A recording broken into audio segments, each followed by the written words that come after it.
और जो मामलात हैं रिकवरीज के हवाले से, उन मामलात को उनकी जांच पड़ताल की जाए और तदारक किया जाए और पैसे रिकवर करके सरकारी खजाने में जमा कराए जाए। ये शहजाद अकबर साहब जो थे बतौर मुशीर एहतसाब एक एसेट रिकवरी यूनिट को हेड करते थे, जिसमें और भी लीगल एक्सपर्ट्स मौजूद थे। अब वो एसेट रिकवरी यूनिट जिसको शहजाद अकबर साहब हेड करते थे, उन्होंने एक लेटर लिखा है 2020 में और कहा है जी, जनवरी 2020 का लेटर है। उस लेटर के अंदर वो क्या कहते हैं? उस लेटर में वो ये कहते हैं कि हमने हुकूमत पाकिस्तान को ये पैसा लेके दे दिया है जो हुकूमत पाकिस्तान की मलकियत थी, हमने रिकवर किया है।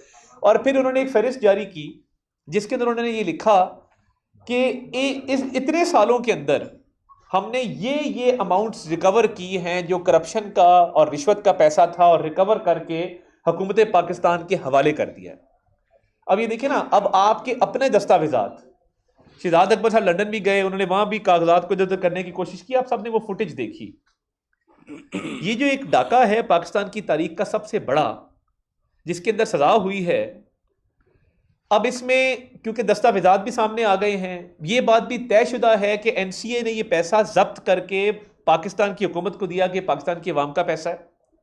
काबीना ने बंद लफाफा मंजूर करके ये पैसा उसी शख्स के हवाले कर दिया जिस शख्स से ये जब्त किया गया था। आप एक जुर्म करें मुल्क से बाहर, उस जुर्म की पादाश में आपसे वो पैसा कॉन्फिस्केट कर लिया जाए, जब्त कर लिया जाए और हुकूमत पाकिस्तान को दिया जाए पाकिस्तान की अवाम की फलाह बहबूद के लिए, हेल्थ, एजुकेशन, सड़कें, पुल, सैनिटेशन, क्लीन ड्रिंकिंग वाटर, इन चीज़ों के लिए। और हुकूमत बजाय इसके कि अवाम को देती, हुकूमत वक्त के 2-3 किरदारों ने तय किया, जिसमें बानी चेयरमैन पीटीआई सारे फहरिस्त थे, कि हमने 5-5 कैरेट की अंगूठियां लेनी है, जमान पार्क में 25 करोड़ का घर नया बनाना है। ये वही घर है जिसमें हफीजुल्लाह न्याजी साहब रिहाइश पजीर थे जमान पार्क के अंदर। आपको पता है कि उनको फिर शिफ्ट होना पड़ा, उनको रेंट पे कहीं और जाना पड़ा, वो उनका जाती मामला है, मैं उस पर कमेंट नहीं करना चाहता। मगर वो घर गिरा के एक नया घर बनाया गया 25 करोड़ में। मैं पूछना ये चाहता हूं, और मैं जब से सियासत शुरू किया ये पूछ रहा हूं, हर किसी का एक जरिया आमदन होता है। मुझे बता दे बानी चेयरमैन पीटीआई का जरिया आमदन क्या है? उनके पास कौन सी आमदनी आ रही थी जिससे उन्होंने ये 25 करोड़ का नया घर बनाया? या जो जमीन फरज शहजादी को लेके दी गई, वो कहां से उन्होंने ये जमीन ली और किसने वो जमीन दी? एक चेयर रख दें जलामा साहब के लिए प्लीज, जल्दी रख दें। और ये 200 कनाल जमीन हो, 200 कनाल जमीन के साथ 5 कैरेट की अंगूठियां हो, 25 करोड़ का घर हो, ये उस चीज की रिश्वत थी। वो जो पैसा एनसीए ने पाकिस्तान को दिया और इमरान खान साहब ने और उनकी अहलिया ने वो पैसा उसी शख्स के हवाले कर दिया जिससे ये जब्त किया गया था। ये 80-90 अरब का ये घपला है और उसका फैसला है जो खुशाइंद है। अब जब ये सारी चीजें साबित हो गई, और एनसीए देखें, नेशनल क्राइम एजेंसी एक बड़ी मायानाज तहकीकाती इदारा है दुनिया का। शहबाज शरीफ साहब की इन्वेस्टिगेशन की, इसी कमरे में हमने प्रेस कॉन्फ्रेंस की थी, आपको दस्तावेजात दिखाए थे कि 5 ममालिक में थरो इन्वेस्टिगेशन के बाद शहबाज शरीफ साहब को क्लियर किया उन्होंने। वही एनसीए थरो इन्वेस्टिगेशन के बाद ये पाकिस्तान के हवाले करती पैसा, और ये रिश्वत लेके करोड़ों अरबों की ये पैसा उसी शख्स को दे देते हैं जिससे ये जब्त किया गया था।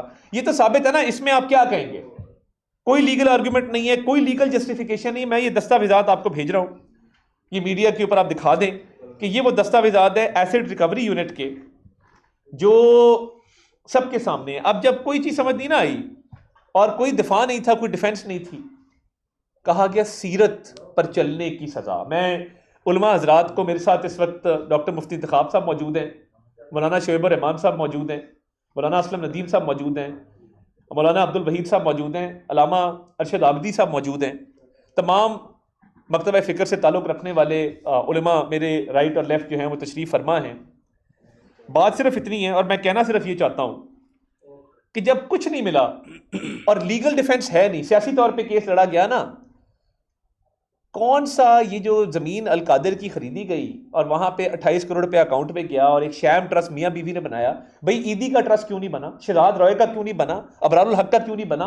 शिपा का ट्रस्ट क्यों नहीं बना? फातमीद फाउंडेशन का क्यों नहीं बना? सुंदर फाउंडेशन का क्यों नहीं बना? इतने इदारे दुनिया के अंदर, उसी शख्स का ट्रस्ट बनाया गया जिससे आपने पैसे, जिसके हवाले वो पैसे कर दिए और कोई नहीं मिला था। अब कह रहे हैं कि वहाँ सीरत की क्लासेस पढ़ाई जाती है। मैं कार्टून वहाँ पे वो दिखा रहे थे, ये रिकॉर्ड की बात है। वहां पे बच्चे कार्टून देख रहे हैं, कोई खेल रहा है।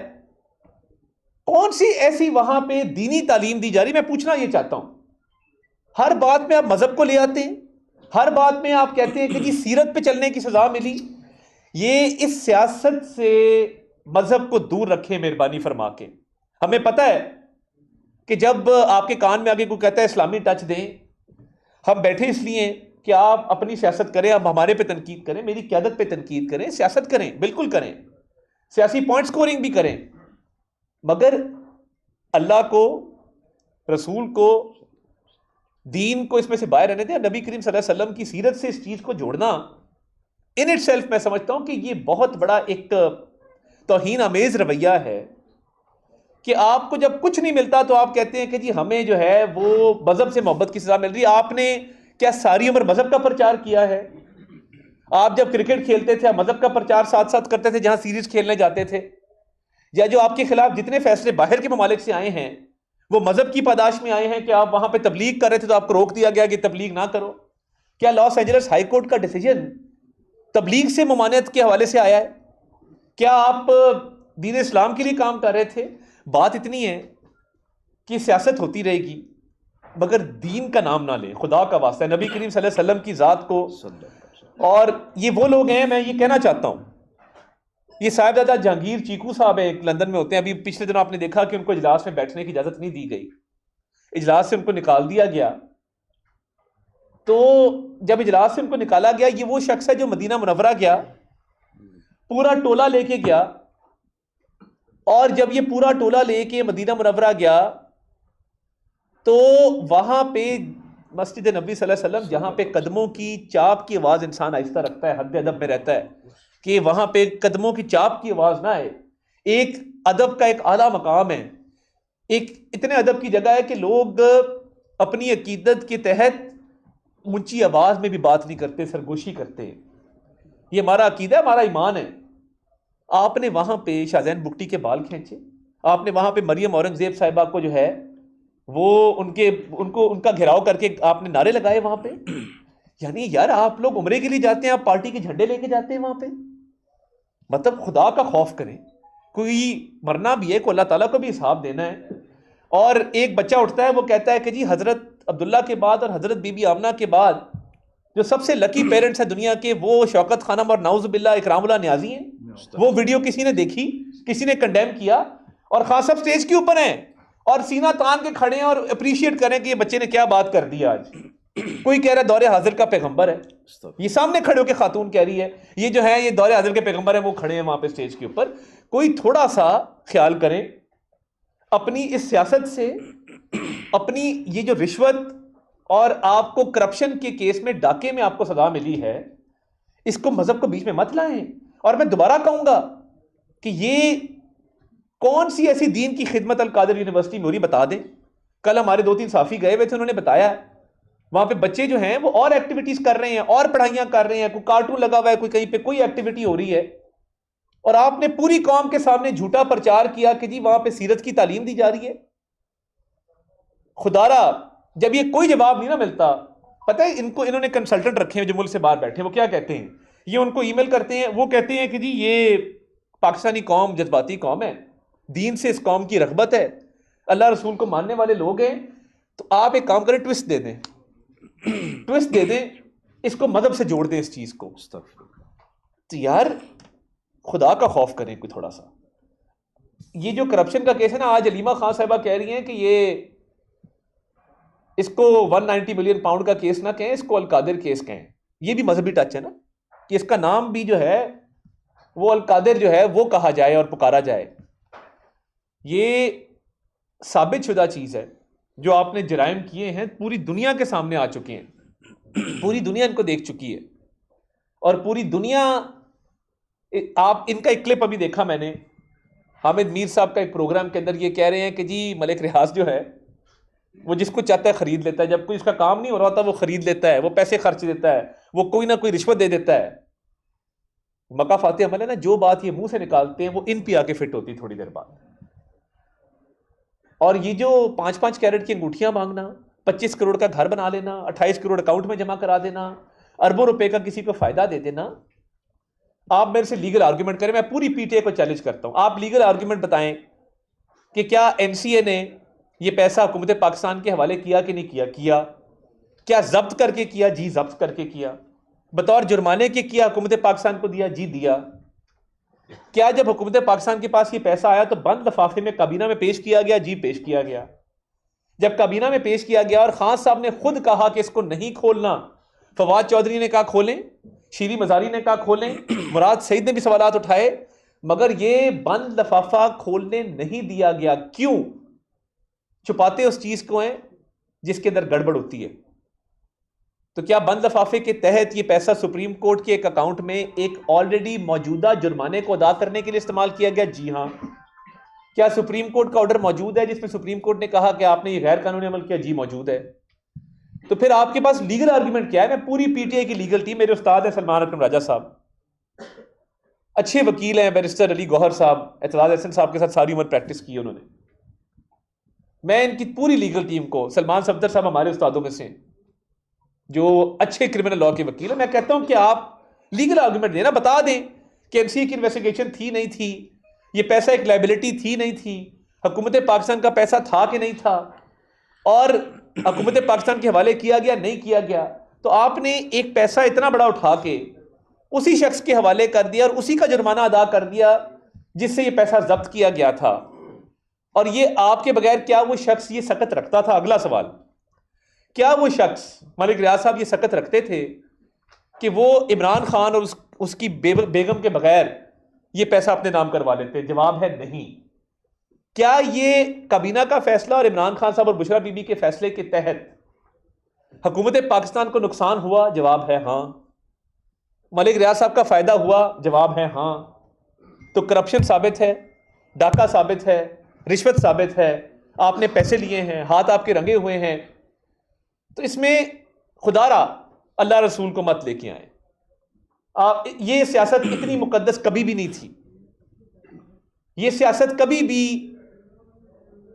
एक इल्जाम को झुटलाने के लिए सीरत का, नबी करीम सल्लल्लाहु अलैहि वसल्लम का नाम लेना, अल्लाह रसूल को बीच में लेके आना, ये तब होता है कि जब आपके इतने घिनौने जराइम में आप देखें, कहते हैं हमने सीरत के लिए किया। मैं अगर फॉर एग्जांपल आपको कहूं कि फलां शख्स जो है वो अभी डाका मार के आया और वो कहता है मैं इससे मस्जिद बनाऊंगा या मदरसा बनाऊंगा, या मैंने अभी डाका मारा है, मैंने अगवा बराए तवान किया, उसमें से पैसे पकड़े हैं, तो मैं चाहता हूं कि मैं दीन की तदरीस करूं और यूनिवर्सिटी बनाऊं, तो क्या ये जायज़ है कि डाका मार के यूनिवर्सिटी बना के कहा जाए दीन की तदरीस की जा रही है? तो ये मेहरबानी करें, ये जय्यद उलमा इकराम मेरे राइट लेफ्ट बैठे हैं और पूरी कौम देख रही है। हमने ये आज एक मुतालबा है, एक हमारा रेजोल्यूशन है, एक करारदाद है, और ये तमाम मकातब फ़िक्र के उलमा यहाँ बैठे हैं कि आप मज़हब को बीच में मत लाएं, रिश्वत को, डाके को, इस गबन को, इस करप्शन को पूरी दुनिया में हेडलाइन लगी, बरतानिया में, अमेरिका में, तुर्की में, चाइना में, दुनिया के ममालिक में हेडलाइन लगी है कि एक साबिक वज़ीर आज़म करप्शन के अंदर जो है वो पकड़ा गया और उसको सजा हुई। पूरी दुनिया के अखबारात ने हेडलाइन लगाई है, और आप यहाँ पे क्या करें? मजहब कार्ड खेल रहे, क्योंकि आप लोगों को इसके अलावा आता कुछ नहीं है। तो ये आज मकसद था कि आपको हम ये गोशगुजार करते कि मजहब बहुत मुकद्दस है और सियासत इतनी मुकद्दस नहीं है कि आप झूठ को, मुनाफकत को, करप्शन को, डाके को, रिश्वत को जस्टिफाई करने के लिए आप मजहब का सहारा ले रहे हैं। ये काम ना करें, सियासत होती रहेगी, मगर हमने अल्लाह रसूल को जवाब देना है। ये मामला ठीक नहीं है, ये जायज़ नहीं है। उलमा इकराम में से कोई बात करना चाहे तो जी मोस्ट वेलकम। बिस्मिल्लाहिर्रहमानिर्रहीम। सबसे पहले तो मैं मुकम्मल तईद करूँगा जो अताउल्लाह तारड़ साहब वफाकी वज़ीर साहब ने इस हवाले से गुफ्तगू की है। देखें, हर बंदा मुसलमान जो होता है उसको ये हक़ हासिल है कि वो दीन की, इस्लाम की, अल्लाह ताला के अहकाम और नबी अकरम सल्लल्लाहु अलैहि वसल्लम की सीरत तय्यबा का ज़िक्र भी करे और ख़िदमत भी करे इस्लाम की। मगर इस्लाम दीन कभी भी किसी भी शख्स को इस बात का हक़ नहीं देता कि वो दूसरों के माल को गबन करके, और ख़ास तौर पर वो शख्स जो पाकिस्तान के मेन ओहदे के ऊपर बैठा हुआ है, जो वज़ीर आज़म पाकिस्तान के लोगों का माल गबन करके, फ्रॉड करके, इस्लाम का नाम इस्तेमाल करके और इस्लाम के नाम के ऊपर एक यूनिवर्सिटी कायम करे और उस यूनिवर्सिटी के अंदर, उस अल-कादर ट्रस्ट के अंदर यूनिवर्सिटी में जो काम हो रहा है वो आप मीडिया वाले भी जानते हैं, और इस वक्त वफाकी वज़ीर साहब ने जो उसकी वो निशानदेही की है वो भी किसी से लुकी छुपी बात नहीं। मैं बारे दीगर आपकी वसातत से फिर कहना चाहता हूँ बानी PTI को और उनके जो हवारी हैं कि खुदारा पाकिस्तान को आपने रियासत मदीना के नाम पर और पाकिस्तान की नौजवान नस्ल को, बच्चों को, बच्चियों को जो रियासत मदीना के नाम पर आपने जिस गुमराही के अंधेरे के कमरे के अंदर धकेल दिया है और बेराहरवी का शिकार कर दिया है, आप मेहरबानी करें, बस करें, इस कौम को, इस कौम की नस्ल को जीने का हक दें। तो मैं इस मौके पर आपकी वसातत से गुजारिश करना चाहता हूँ कि ये जो अल-कादर ट्रस्ट का जो एक फ़ैसला, जो 190 मिलियन डॉलर का जो फैसला है, पाउंड का जो फैसला आया है, ये बिल्कुल ये करप्शन है।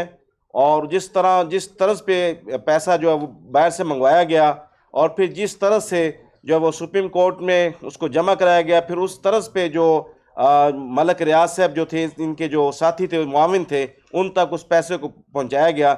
ये एक पूरा जाल करप्शन का बिखेरा गया। लेकिन सूए नसीब के इस जाल के ऊपर जो लेवल लगाया जा रहा है वो रियासत मदीना का, वो इस्लाम का, वो रसूलुल्लाह सल्लल्लाहु अलैहि वसल्लम की सीरत तैयबा का।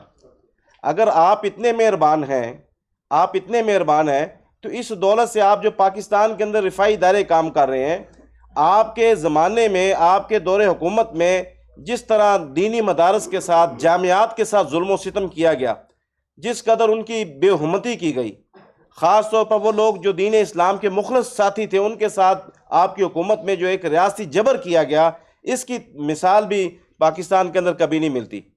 तो मैं इस मौके पर गुजारिश करूँगा, खुदारा इस्लाम दीन और नबी करीम सल्लल्लाहु अलैहि वसल्लम की ज़ात पाक, हुज़ूर अलैहि इस्लाम की जो सीरत तैयबा है, ये मुक़द्दस है, इस पे हमारा सब कुछ तन मन धन कुर्बान है। हम कभी भी आपको इस बात का हक नहीं देंगे कि आप इस्लाम का नाम इस्तेमाल करें, आप रियासत मदीना का नाम इस्तेमाल करें। आपने जो 2018 और इससे पहले से जिस कदर आपने गुमराही को उसको फ़रोग दिया, ये क्या था? आप अपना स्टेज सजाते थे और जो वहाँ पे एक खेल तमाशा बनाया जाता, जिस कदर इस्लामी तालीमात और मुसलमानों की सकाफत का मजाक बनाया जाता, और जब वो स्टेज सज जाता और उस स्टेज का आगाज़ होता था इय्याका नअबुदु व इय्याका नस्तईन, ये किस कदर कुरान पाक की बेहुरमती है, किस कदर आप कुरान पाक की नायात की अपने किरदार के ज़रिए तारीफ़ कर रहे हैं। तो पाकिस्तान की कौम गयूर कौम है। ये मुसलमान अपना सब कुछ अल्लाह उसके रसूल के नाम पर पेश करते हैं। अल्लाह रसूल के नाम की नमूस और रियासत मदीना की नमूस के लिए अपना सब कुछ कुर्बान करने के लिए तैयार रहते हैं। खुदारा आप मेहरबानी करें, अपनी जो सियासत है आप सियासत करें, सियासत का आपको हक हासिल है और हर पाकिस्तान को सियासत करने का हक हासिल है। लेकिन पाकिस्तान की कौम और मुसलमान कभी भी इस बात का हक नहीं देंगे कि अपनी चोरी, अपनी डिकेटी, अपना गबन जो है इसके ऊपर आप रियासत मदीना का नाम लें या आप इस्लाम का नाम इस्तेमाल करें। अल्लाह ताला इस फितना से उम्मत मुस्लिमा को और वतन पाकिस्तान को महफूज फरमाए। ये बताइएगा कि जो पैसा पाकिस्तान के अकाउंट में आना था जी, सुप्रीम कोर्ट ऑफ पाकिस्तान के अकाउंट में आया, क्या आईनी और कानूनी तौर पर जो सुप्रीम कोर्ट है वो इस इदारा इस चीज के लिए मजाज है तो कोई फॉरेन ट्रांजैक्शन जो है अपने अकाउंट में ले सकता है? अगर नहीं है तो वफाकी हुकूमत ने अभी तक गवर्नमेंट क्या कार्रवाई की कि आप इस चीज के अहल ही थे? दूसरा, जो ये लोग इश्तिहारी करार दिए गए जिनमें मतलब किया है, उनकी गिरफ्तारी के हवाले से आप लोग क्या करें? देखिए बहुत अच्छा सवाल किया आपने। जो पैसा हुकूमत पाकिस्तान को आना था वो सुप्रीम कोर्ट के अकाउंट में उस काबीना के फैसले के तहत दिया गया, जो कि नहीं दिया जाना चाहिए था। काजी फजीसा साहब का फैसला है कि सुप्रीम कोर्ट मजाज नहीं थी कि वो इस पैसे को रखती। तो ये अब इस कोर्ट के फैसले के बाद, ट्रायल कोर्ट के फैसले के बाद ये देखना होगा कि उस पैसे का आगे क्या फेट होगा। ये भी ज़ेरे गौर आएगा। लीगल टीम इस पर काम कर रही है। और इससे जुड़ती हुई बात यह है कि जो अल-कादर यूनिवर्सिटी है वो भी हुकूमत की तहवीर में दे दी गई है। उस पर भी देखना होगा कि उसको किस लेवल पे लेके जाना है, उधर क्या वहाँ पे रफाई काम हो सकते हैं, कैसी आला तालीम वहाँ पे दी जा सकती है। जो लोग इसमें मफरूर हैं उस पर अभी लीगल कंसल्टेशन जारी है और उनको वापस लाने के लिए कि क्या कोई इंटरपोल के ज़रिए होगा, एक्स्ट्रेडिशन ट्रीटी के ज़रिए होगा, रेड नोटिस के ज़रिए होगा, ये तमाम चीज़ें मिनिस्ट्री ऑफ इंटीरियर देखेगी और इस पर फिर इंशाल्लाह ताला खुला अमल बना के देगी। पूरे मामले के अंदर 190 मिलियन पाउंड के अंदर इमरान खान और बुशा बीबी तो बार-बार उनका जिक्र आप भी कर रहे हैं। अगर ये करप्शन थी तो आखिर इस करप्शन के मलिक रियाज का भी फिर नाम आना चाहिए जिन्होंने करप्शन की या जिन्होंने पैसा दिया। उनके हवाले से क्या अभी तक कोई कार्रवाई हुई? उनको नॉमिनेट नहीं किया गया, नंबर 1। नंबर 2, काबीना का फैसला था तो पूरी काबीना नॉमिनेटेड क्यों नहीं है, सिर्फ बुशरा बीबी क्यों? तीसरा मेरा एक सवाल इससे जुड़ा हुआ, मोअज़्ज़ज़ उलमाए किराम है, बड़े काबिल एहतराम है, इस मुल्क के अंदर हमने इद्दत का केस भी देखा, हमने उलमाए किराम को उसके ऊपर बोलते हुए नहीं देखा, लेकिन आज हुकूमत को जब जरूरत पड़ी या ये बयानिया बनाने के लिए तब उलमाए किराम उस पर भी बोले थे उलमाए किराम, इद्दत पे तो सब बोले हैं, क्योंकि देखें वो इद्दत का जो केस था वो उसके बाद फिर शरीयत की बात वो भी करते हैं, मैं उस पर ज़्यादा रोशनी नहीं डालना चाहता, बट उलमाए किराम ने उस पर बात की। नंबर 1 ये कि मलिक रियाज अकेले ये काम कर नहीं सकते थे। नेशनल अकाउंटेबिलिटी ऑर्डिनेंस जो है, जो करप्शन और करप्ट प्रैक्टिस को देखता है, एज अ वकील मैं आपको बताता हूं कि वो पब्लिक ऑफिस होल्डर मेन उसकी डोमेन में आता है। पब्लिक ऑफिस होल्डर कौन था? वो इमरान खान साहब थे। शरीक मुलजिम कौन था? मलिक रियाज, बुशरा बीबी और बाकी लोग थे। अच्छा, अब लीगली क्योंकि एक शख्स का ये फैसला था और उसने मना किया कि ये बंद लिफाफा आएगा, और इसकी बेसिस एक नोट है जो वज़ीर आज़म ऑफिस आया शहजाद अकबर के जरिए, वज़ीर आज़म ने मंजूरी दी उस नोट की, उस नोट की बुनियाद पे वज़ीर आज़म ने इसको कैबिनेट में रखने की भी इजाज़त दी। एक बात तो ये हो गई कि क्यों मेन मुलजिम इमरान खान है और बुशरा बीबी हैं। मलिक रियाज शरीक मुलजिम है क्योंकि पब्लिक ऑफिस होल्डर ने ये सारा काम किया और ये सारी बिसात बिछाई। नंबर 2 कि बाकी काबीना क्यों मुलविस नहीं है। कानून में एक चीज होती है कंसिडरेशन या इलीगल ग्रेटिफिकेशन। वो क्या होती है कि कोई शख्स किसी शख्स को फायदा पहुंचाने के लिए उससे कोई अपना फायदा ले। तो फवाद चौधरी ने तो मलिक रियाज साहब से ना जमीनें ली, ना अंगूठी ली, ना उन्हें कहा कि फराग गोगी को 200 कनाल जमीन दे दो, ना घर बनवाया, ना ही शीरी मजारी ने यह काम किया। तो जिन लोगों ने रिश्वत और फायदा लिया उन्होंने ही वो शैम ट्रस्ट बनाया। अब ट्रस्ट डीड के ऊपर 2 लोगों का नाम है। इनिशियली जुल्फी बुखारी साहब थे, फिर मियां बीवी ट्रस्ट के ऊपर आए। वो जो इलीगल ग्रेटिफिकेशन है, ये अब टोटल लीगल बात मैं आपसे करूं क्योंकि आपका सवाल लीगल था, बतौर लॉयर मैं आपको बता रहा हूं कि वो सारी जुड़ती है जाके उस शैम ट्रस्ट के साथ। ट्रस्ट मियां बीवी का था, ट्रस्ट बनाया उस शख्स ने, पैसा उसने दिया, जमीन उसने दी, सारी फंडिंग उसने दी जिसको रिलीफ पहुंचाया गया। ट्रस्ट में अगर फवाद चौधरी होता, शीरी मजारी होती और ये साबित होता कि वो ट्रस्ट में शामिल है, तो बिल्कुल काबीना के मेंबरान के तौर पे उनकी भी सजा बनती थी। मगर रिश्वत, करप्शन और ये जो इलीगल ग्रेटिफिकेशन है, ब्राइबरी है, ये सारी इर्द गिर्द घूमती है जिन्होंने मियां बीवी ने ट्रस्ट बनाया और जिन्होंने ये पैसे और अंगूठियां और ये हीरे जवाहरात लिए। इमरान खान साहब एक स्टेटस एंजॉय करते रहे कि मुझे सुप्रीम कोर्ट ने सादिक और अमीन करार दिया है। अब इस फैसले के बाद उस स्टेटस का क्या बना? देखिए, एक तो हमने सुना था कि अमीन हफीज के साथ कैमरामैन सादिक भी होते थे, तो वो सादिक और अमीन तो हमने देखे हुए हैं दोनों ही। ये कभी भी सादिक और अमीन नहीं थे। और ये सुप्रीम कोर्ट ने जो अगला फैसला दिया, जो काजी फजीसा साहब ने दिया 190 मिलियन पाउंड का, उन्होंने कहा robbing Peter and paying Paul, वो आप निकालिएगा। उन्होंने कहा कि आप एक शख्स को लूटें और वही लूट का पैसा आप दूसरे शख्स को दे दें। इधर तो उलट हुआ है, जिस शख्स से पैसा लिया है कि ये आपका पैसा नहीं है, हुकूमत पाकिस्तान का है, आपने लेके दूसरे हाथ से उसको पीछे से पकड़ा दिया कि जी ये तुम ले जाओ, तुम्हारा पैसा है। तो सुप्रीम कोर्ट ने रॉबिंग पीटर पेइंग पॉल की एक मिसाल कायम की, वो ऑर्डर मौजूद है। तो सुप्रीम कोर्ट ने सादिक और अमीन की छाप उसी दिन उतार दी थी जिस दिन 190 मिलियन पाउंड के ऊपर उन्होंने कह दिया था कि इसका ट्रायल चलना चाहिए और इसमें करप्शन हुई है। अगर इस केस के हवाले से अपील पे जाते हैं बानी पीटीआई और वो अच्छी बात, तो इसका क्या फ्यूचर आप देख रहे हैं? अगर कल को फिर इसी तरह से अपील मंजूर होती है या जमानत होती है तो उसका स्टेटस क्या होगा लीगली? देखें, अपील का ना अब इस मुल्क में असूल तय हो जाए, फर्स्ट इन फर्स्ट आउट, यानी first come first serve basis जो होती है ना, कि बशीर की, बूटे की जो अपील है वो 6-6 साल से पड़ी रहे और वीवीआईपी पॉलिटिकल एलीट आए, वो कह जी ये हमारा नंबर ना लाइन तोड़े ना, हमारा पहले लगा दें। ये अब तय हो जाना चाहिए कि जिसकी जब अपील जब आएगी तब लगाई जाएगी। जब सारों की बारी निमट जाएगी, जो ऑलरेडी पेंडिंग अपील्स है, तब ये अपील लगाई जाएगी। पहला तो ये हम मुतालबा में रखता हूं कि ये बहुत जरूरी है कि फर्स्ट इन फर्स्ट आउट के प्रिंसिपल को ऑब्जर्व किया जाए। लॉ मिनिस्टर ने भी इस पर बात की। देखिए, अपील में आपके पास बहुत स्ट्रॉन्ग ग्राउंड्स होने चाहिए। इधर था प्रोसेस, और ये खुदा का करना है कि प्रोसिक्यूटर वही है सरदार मुजफ्फर अब्बासी, उसके साथ अमजद परवेज साहब थे जो प्रोसिक्यूशन टीम में। प्रोसिक्यूशन ने अपना केस साबित किया, डिफेंस काउंसिल अपना केस साबित नहीं कर सके। अब जब ये अपील में जाएंगे तो अपील में इनको बतौर प्लेंटिफ बहुत ही स्ट्रॉन्ग ग्राउंड लेने पड़ेंगे लीगली, जो इनके पास नहीं है। इसीलिए मजहब, इसीलिए सियासत जो है वो खेली जा रही है।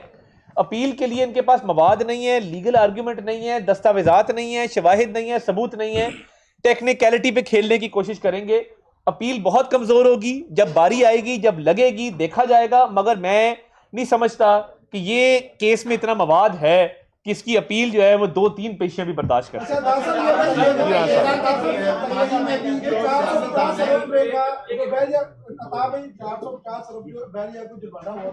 जिस मद में ये पैसा जो है वो आप तक आया। अब ये बताइए वो जो 450 उसको जुर्माना हुआ था बैरिया टोल को, उसका क्या स्टेटस है? वो आप रिकवरी करेंगे, ये इसमें एडजस्ट करेंगे? देखिए, जो जुर्माना हुआ था जिसको अदा किया जा रहा था इस रकम के जरिए, अब जाहिर बात है इस ऑर्डर के बाद ये रकम उस जुर्माने को अदा करने के लिए इस्तेमाल नहीं हो सकेगी। तो ये अब वो प्राइवेट पार्टी जाने और कोर्ट जाने कि कोर्ट उससे कैसे रिकवर करता है। सरकार का काम ये था कि सरकार के मद में जो पैसे आए थे वो सरकार को वापस आए, तो वो वापस आएंगे और उसको अवाम की फलाह बहबूद के लिए इस्तेमाल। जी नदीम साहब, और पानी की हाफ बोतल जो वो पी रहे थे वो उठाई और चले गए। इसका मतलब ये था, वो ये कहते थे कि हम कुछ साथ नहीं लेके गए। तो काबीना का जो फैसला था जो बंद लिफाफे में था, यकीनी तौर पे वो भी साथ नहीं लेके गए होंगे। वो तो आज आपके पास है, रियासत की मलकियत है, उसको खोल के आवाम के सामने क्यों नहीं रखते? देखिए, ये क्योंकि नैब ने फैसला करना है, सब्जेक्ट मैटर है ना इंक्वायरी का, नैब की एक इंक्वायरी है, उसका ये सब्जेक्ट मैटर है। ये लेटर इन्वेस्टिगेटिंग एजेंसी ने इसकी कॉग्निजेंस ली है। अब मुझे वकील होने का थोड़ा सा फायदा हो जाता है कि मैं सियासतदान की हैट उतारता हूँ, वकील की पहन लेता हूँ। तो जिस तहकीकाती इदारे का ये सब्जेक्ट मैटर है इंक्वायरी का, उस तहकीकाती इदारे ने अपील में इसको डिफेंड करना है। वो तहकीकाती इदारा अगर समझेगा और गवर्नमेंट को लिखेगा कि जी इसको डीसील कर दे, इसको ओपन कर दे, हमारे सामने ले आए, तो हम जरूर ले आएंगे। मगर जब तक ये मैटर अपनी फाइनलिटी अटेन नहीं करता फर्दर, तब तक मैं समझता हूं कि ये अपनी दानिश पे या अपने तौर पे ये काम नहीं किया जा सकता। हैविंग सेड दैट, पानी की बोतल के साथ बल्गारी का सेट भी ले गए, बल्गारी के सेट के साथ ग्राफ की घड़ी भी ले गए, ग्राफ की घड़ी के साथ हीरे जवाहरात भी ले गए। देखिए, तोशा खाना भी जो केस है, मेरे दादा भी इस मुल्क के सदर रहे हैं और हमने उनके दौर में देखा है, एक जानमाज गलती से आ गई थी, वो वापस की थी वाले सदर को जाके। मैं इस चीज का गवाह हूं, देखा है सब कुछ हमने। माशाल्लाह। बात ये है कि ये जो ऑडियो थी जिसमें वो कहा जा रहा है कि ये इसकी तस्वीर ना खींचो, ये हीरे जवाहरात मेरे दिल के करीब रहने दो, मैं इनको देख सकूं, तस्कीन हासिल कर सकूं। आप देखिए कि कितनी वो लालच होगी जिसके तहत ब्लैक मार्केट में ये तोहफे बेचे गए हैं। और कहते हैं जी फलां भी तोशा खाना से फलां चीज ले गया।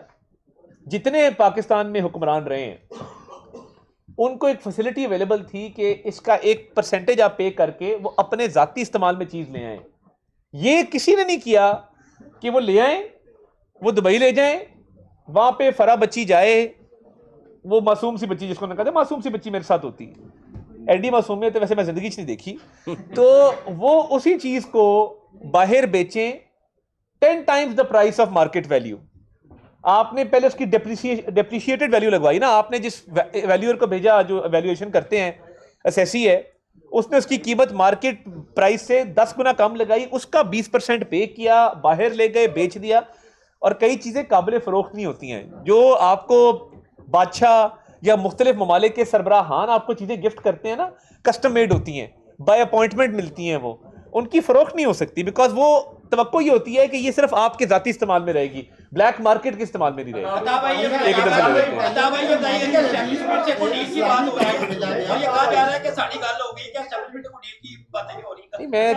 मेरे तक ऐसी कोई खबर नहीं आई। मिनिस्टर गोहर पहले नहीं मान रहे थे कि आर्मी चीफ से मुलाकात हुई है, लेकिन फैसले से एक दिन पहले उन्होंने एडमिट कर लिया कि हमारी मुलाकात हुई है। तो क्या कोई इस फैसले के हवाले से वो नरम गोशा लेना? नहीं, देखिए उस पे ऑलरेडी एक क्लैरिफिकेशन मैंने मीडिया पे देखी चलते हुए कि इन्होंने अप्रोच किया वो काउंटर टेररिज्म की मीटिंग के बाद, और काउंटर टेररिज्म की मीटिंग में तमाम सियासतदान थे, इन्होंने अप्रोच किया तो आगे से जवाब गालिबन जो मैंने स्टोरी देखी उसमें यही मिला कि आप सियासतदानों से बात करें, सियासत की क्या बात है।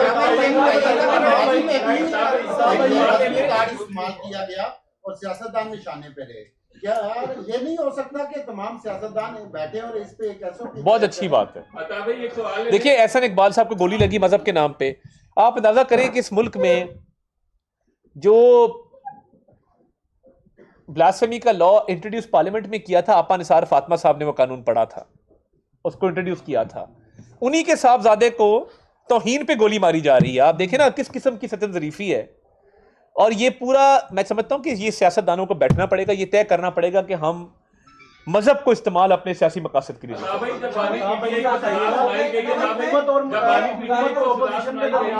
मुज़ाकरात जारी थे। देखिए, मुज़ाकरात का कतन मकसद डील या एनआरओ नहीं था। मुज़ाकरात का मकसद ये था कि एक पॉलिटिकल स्टेबिलिटी आए। और देखिए, पीटीआई के लोग बड़े अच्छे लोग हैं कैमरे के पीछे, ये जैसे ही बंद होता है ऐसे शीरो शक्र होते हैं। अली अमीन खान से हमारी बड़ी दोस्ती है, बैठते हैं, बहुत अच्छा आदमी है, आप यकीन माने।